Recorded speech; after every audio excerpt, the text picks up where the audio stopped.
দিচ্ছে আর অন্যদিকে লক্ষ্মীর ভান্ডার দিচ্ছে। কে নেবে লক্ষ্মীর ভান্ডার? লক্ষ্মী তো নেই। না, লক্ষ্মীর ভাণ্ডারটা তো কোনো দয়ার কিছু নাই।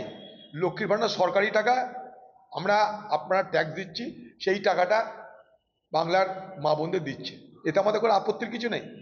ভারতবর্ষের বেশিরভাগ রাজ্যে এই প্রকল্প চালু আছে ভিন্ন ভিন্ন নামে।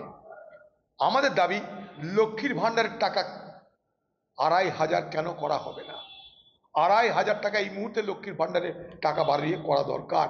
তার কারণ, যেভাবে বাজারে জিনিসপত্রের দাম বাড়ছে, বিদ্যুতের দাম বাড়ছে, জীবন ধারণের দাম বাড়ছে, তাতে লক্ষ্মীর ভাণ্ডারের মূল্য, লক্ষ্মীর ভাণ্ডারের টাকা, সেটাকে আরও বাড়ানো উচিত।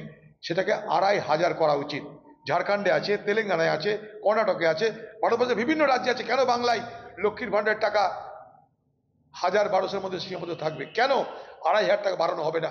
আপনার দলের নেতা মন্ত্রী শান্তি, তাদের রেট বাড়ানো হচ্ছে, তাদের দরদাম বাড়ানো হচ্ছে, তাদের বেতন বাড়ানো হচ্ছে,